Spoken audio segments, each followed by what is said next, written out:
A paz do Senhor, irmãos. Que bom nós estarmos juntos mais uma vez. Eu sou o pastor Emerson. E é sempre bom ter você conosco aqui na nossa Escola Bíblica Online.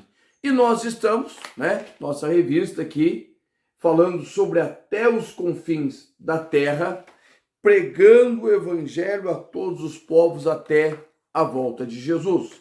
E nós estamos entrando na nossa lição de número 8, certo? Esta lição de número 8, ela é muito importante, por quê? Porque ela vai trazer um tema diferenciado dentro da ideia das missões. Nós vamos continuar falando das missões, mas nós vamos falar de um tipo específico de missionário. O nosso comentarista, pastor Wagner Gabi, ele vai fazer 3 provocações para nós a respeito de missões. Primeiro, é preciso abandonar a vocação profissional para exercer o chamado missionário? Primeira provocação. Segunda, só existe apenas um modelo de chamado missionário? E a terceira provocação, chamado missionário e vida profissional são irreconciliáveis? Ou seja, o que nós vamos falar hoje? É o tema da lição de número 8. Missionários fazedores de tenda. A ideia dessa lição é nós colocarmos lado a lado missão, chamado e vocação. Por exemplo, por vocação eu sou vendedor, certo? Sou professor por vocação, Primeiro professor, depois vendedor. Isso por vocação, algo que para mim é natural. O meu chamado é um chamado pastoral, certo? Eu sou pastor de igreja indo para 23 anos, certo? Só em tempo integral indo para 17 anos. Ou seja, vocação, certo?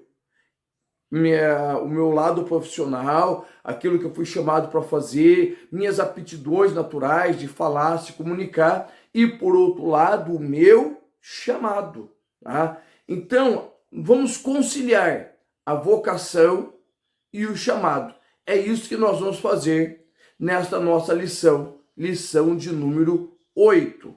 O nosso texto áureo, ele diz assim, vós mesmos sabeis que para o que era necessário a mim e aos que estão comigo, estas mãos me serviram. Atos, capítulo 20, versículo 32. A verdade prática diz assim: é possível servir a Deus e aos outros por meio de sua profissão, aonde quer que vá. Então, preste atenção. O autor, pastor Wagner Gabi, está trazendo esta ideia do missionário vocacionado, certo? Missionário com o seu serviço secular, em contrapartida ao missionário de tempo integral. O missionário de tempo integral é alguém que foi chamado para abandonar tudo, deixar seu serviço, deixar sua casa, deixar sua família e ir ao campo missionário, certo? A atender pessoas, e ele é totalmente sustentado pela igreja local. Já o missionário vocacionado, o missionário que vai juntamente com o seu serviço, certo? Com o seu emprego, ele está fazendo missões, ele está trabalhando por missões, mas, por outro lado, ele não está em tempo integral. Ele tem o seu serviço, ele tem as suas atividades no dia a dia, tá? Ele continua servindo a Deus, ele está servindo a Deus, mas ele continuou com o seu serviço, seu emprego, tá? E os dois pontos têm vantagens e desvantagens. Nós vamos falar isso no meio da nossa aula. Só que o que nós precisamos entender? Que essa ideia de fazedores de tenda não é nova. Primeiro que nós já vemos Paulo fazendo isso, tá? Nós não temos informações a respeito de Pedro e os outros, mas pelo que nós entendemos, Pedro e os demais apóstolos, os 12, eles abandonaram tudo e não voltaram a trabalhar secularmente. E isso não tem problema. Agora, Paulo, ele dentro de si havia um incômodo em receber ofertas, certo? Em estar ali sendo sustentado pela igreja. Então, para que, na visão de Paulo, não houvesse nenhuma barreira para o evangelho, ele preferiu trabalhar. Mas isso faz parte da chamada e da vocação. Eu, por exemplo, cuidei de igreja 5 para 6 anos como obreiro voluntário, ou seja, eu tinha meu serviço secular e atendia igrejas, e não atendia igreja do lado de casa, era 15 quilômetros, tá? Mas um dia chegou, meu pastor me convidou para trabalhar em tempo integral na igreja. Eu saí da minha cidade, a primeira congregação que eu cuidei foi a 60 quilômetros, certo? Uma cidade a 60 quilômetros. Depois eu fui a um distrito no interior a 100 quilômetros. E por causa de estar integrado, eu pude ir para outras igrejas, para outros campos, outras cidades. Então, eu já estou na minha terceira cidade, já estou na minha, só de integrado, já são 6 igrejas, certo? E todas distantes. Hoje, eu estou a 65 quilômetros da minha igreja sede. E por que eu posso fazer isso? Porque eu estou totalmente integrado à obra.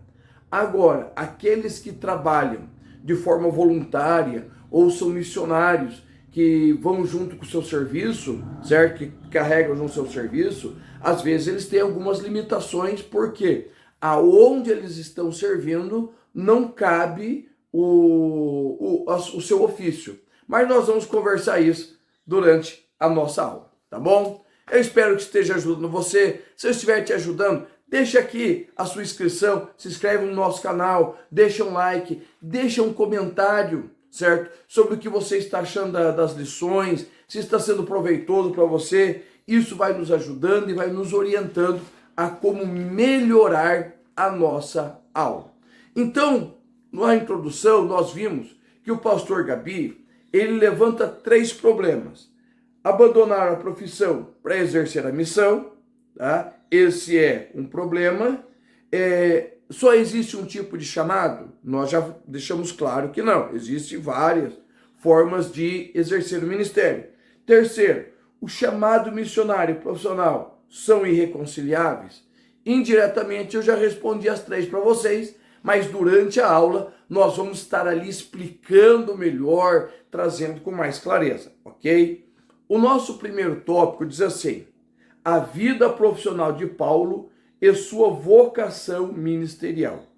O tópico 1, no subtópico 1, o pastor Gabi diz assim: o texto da leitura bíblica em classe, que está em Atos capítulo 18, versículos de 1 a 5, a respeito do exemplo de Paulo, traz um termo missiológico de fazedores de tenda.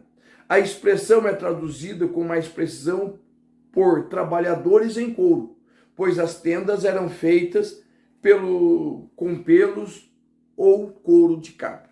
Então o que acontece? Essa ideia de fazedores de tenda, certo? Da profissão do apóstolo Paulo. É interessante notar que dentro da cultura judaica havia a responsabilidade do pai ensinar o filho a profissão, tá?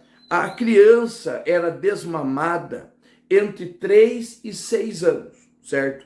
Enquanto a criança ainda era tenra, era frágil, ela era exclusivamente cuidada pela mãe, certo? Era a mãe, tanto menino quanto menina, era a mãe que carregava.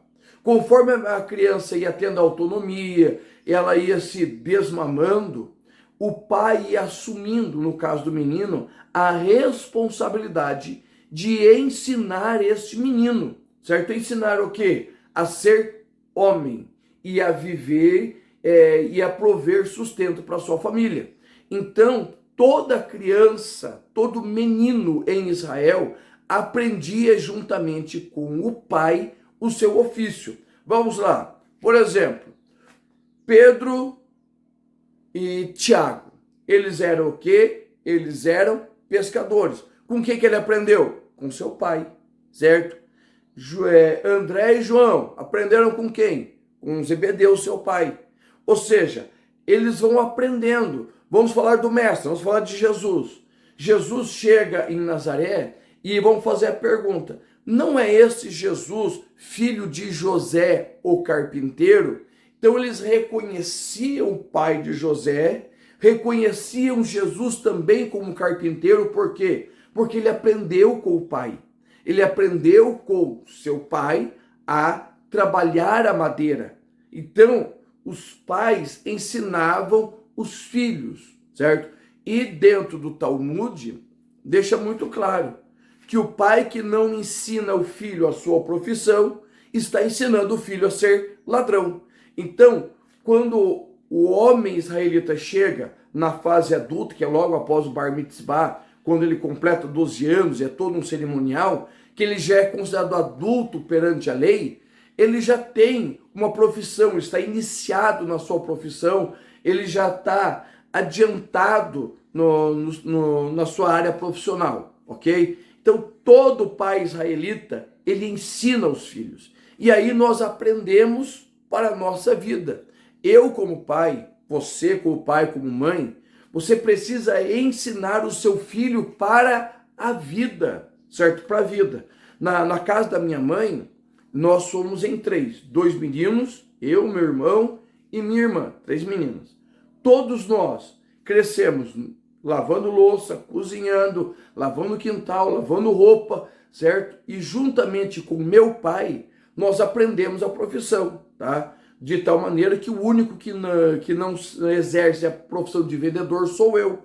O restante todos trabalham com público, com gente, tá? Porque aprendemos com a minha mãe os trabalhos diários de casa, mas aprendemos com meu pai também a profissão, tá? Então todos vendemos. E isso é importante por quê?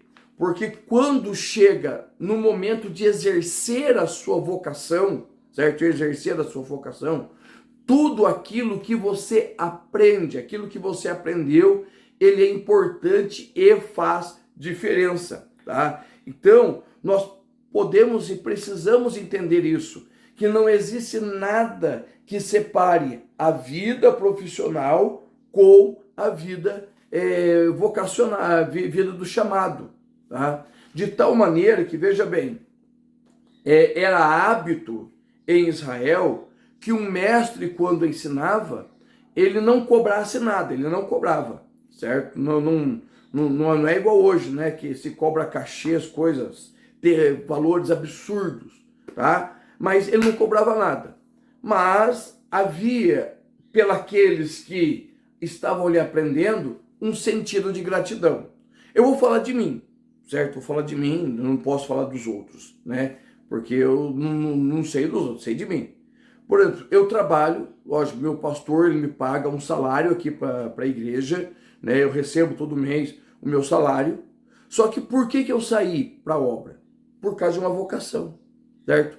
Eu já ganhei menos de um salário mínimo, já ganhei meio salário mínimo e continuei na vocação, no meu chamado, tá? Eu sei fazer muitas coisas, eu mexo com informática, eu mexo com design, eu mexo de pedreiro, eu faço um punhado de coisa.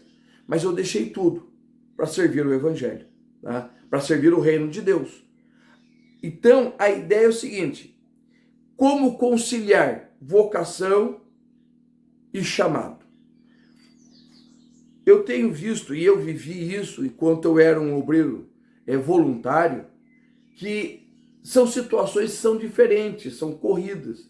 Mas, por exemplo, você pega um médico. Um médico, ele pode ser um médico e ele pode ser um missionário. Por quê? Porque dentro ali dos seus afazeres, ele pode ir inserindo o evangelho. Você pode ser um arquiteto, engenheiro e ser um missionário. Da mesma forma que você pode ser um atendente de balcão, certo? Em uma loja. Você pode ser um atendente de balcão em uma cafeteria, em um bar, certo? Em uma lanchonete, e você servir a Cristo. Porque como que nós servimos a Cristo? Demonstrando o que Cristo fez em nós. Então, em determinados momentos, Existem algumas dificuldades? Existem, de conciliação, mas a ideia de servir ao Senhor está em servir ao Senhor com tudo aquilo que nós temos, tá? Então é possível conciliar a profissão e o chamado ministerial. Logicamente, como eu já disse, existem várias formas de chamadas. Existem aqueles que foram chamados para abandonar tudo. Outros foram chamados para servir a Deus com as suas possibilidades de servir o seu ministério através da sua profissão, tá? E isso, irmãos, é imprescindível nós notarmos. Por quê? Porque isso denota uma ética dentro da vida ministerial, certo? Eu preciso compreender que aquilo que eu estou recebendo, certo? Eu, obreiro integral, missionário em tempo integral, aquilo que eu estou recebendo, ele não é simplesmente um dinheiro, mas aquilo dali é o dízimo dos irmãos, é a oferta dos irmãos, é a fidelidade da igreja. Então, quando eu vou utilizar e viver, eu preciso compreender que eu estou vivendo da fé dos irmãos, certo? Sua fé para dizimar, sua fé para ofertar. E quando nós vemos Paulo, 3x4, ele está apresentando os seus relatórios, certo? Ele deixa transparecer em Coríntios, Romanos, em Filipenses, certo? Aquilo que ele recebeu e também como ele administrou esse dinheiro no auxílio dos carentes, suprindo as necessidades dele, dos demais irmãos que estavam com ele. Ou seja, é a ideia de você compreender que você pode ser sustentado pela igreja, mas também você tem a responsabilidade com a igreja. Você tem a responsabilidade. Por quê? No Antigo Testamento, no Novo Testamento, fica muito claro a ideia do sustento missionário. Nós falamos isso na lição de número 7. Fica muito claro a necessidade e a ordem do sustento missionário, de enviar e receber, tá? Enviar o sustento, receber relatórios, informações de como está o andamento da obra de Deus. Então, irmãos, é muito importante nós compreendermos que você pode conciliar, tem como conciliar o seu ministério e também a sua vocação no trabalho secular. Então é muito importante nós olharmos isso, mas nós precisamos compreender que quanto mais tempo livre o missionário tem, mais ele pode realizar para o reino de Deus, tá? Mais ele pode fazer para o reino do Senhor. O nosso tópico 2 diz assim: missionários fazedores de tenda. Olha só, Paulo, primeiramente ele foi com seu pai. Ele aprendeu com seu pai sua profissão, aprendeu as primeiras letras da Torá com a sua profissão, com seu pai, tá? E então ele passou a estudar a palavra. Para quê? Para ser um mestre. E ele foi estudar aos pés de quem? Aos pés de Gamaliel, um dos maiores mestres da sua época. Tudo bem. Ele converteu-se ao cristianismo, certo? Jesus apareceu para ele se converteu. E o que ele faz? Ele volta para Tarso. Aproximadamente 3 anos ele fica em Tarso. O que ele está fazendo? Ele está relendo o Antigo Testamento com os olhos em Cristo, certo? Então ele está relendo o Antigo Testamento, olhando para Cristo, tá?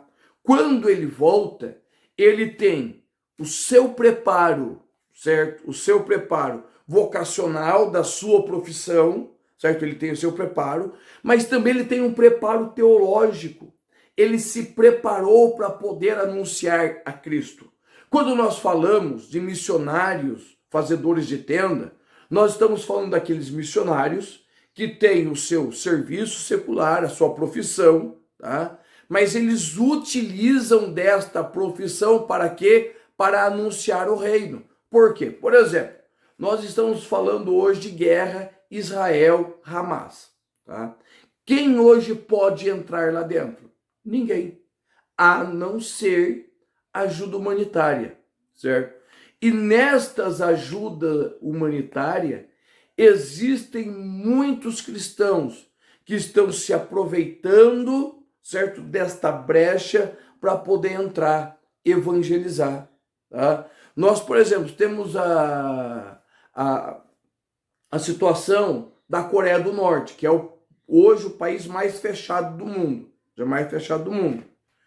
E quem é cristão lá é perseguido, é morto, certo? O evangelho sofre muita perseguição lá.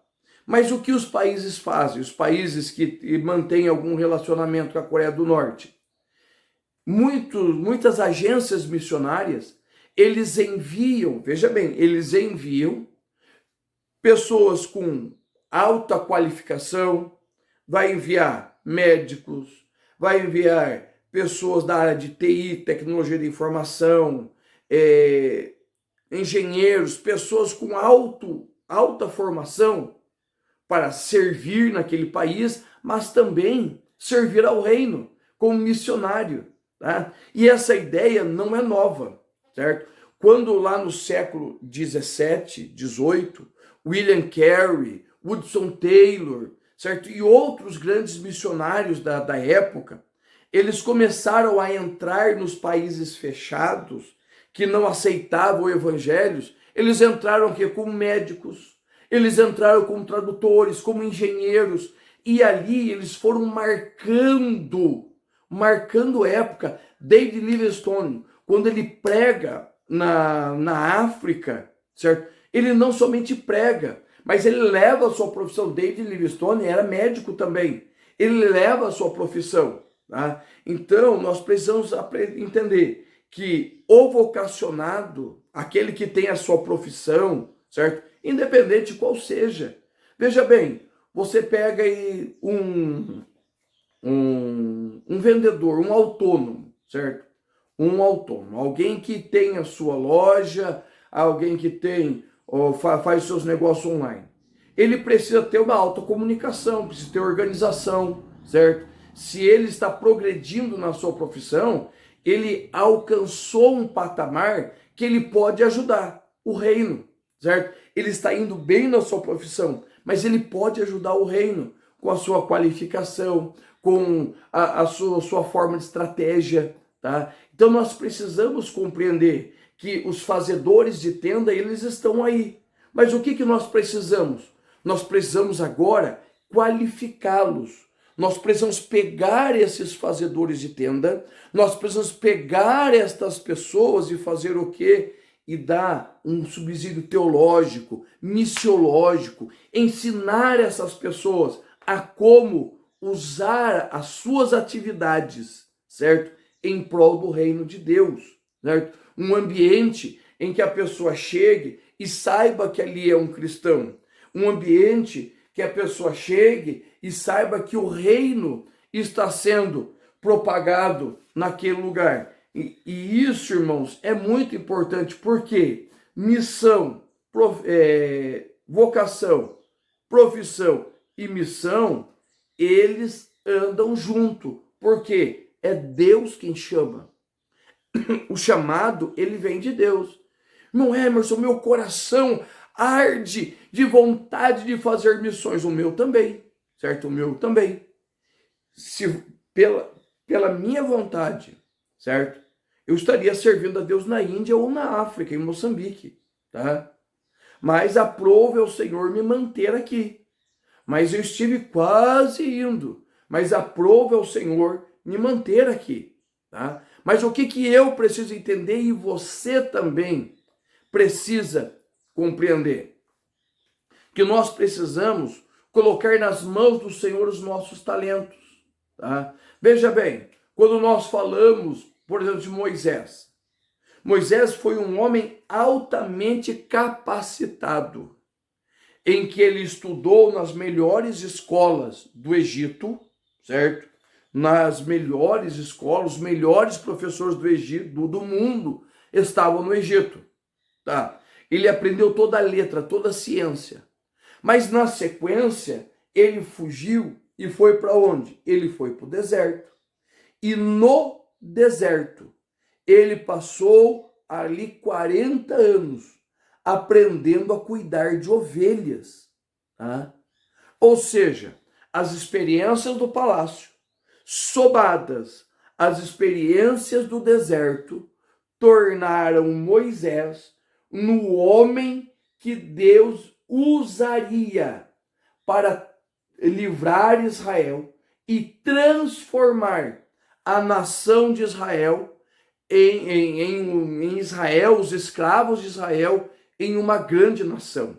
Ou seja, o Senhor usou daquilo que Moisés tinha. E é isso que nós precisamos compreender a respeito da nossa vocação. O Senhor precisa e irá usar aquilo que nós temos. Então, eu sempre digo, conhecimento não ocupa espaço. Tá? Aquilo que se aprende não ocupa espaço.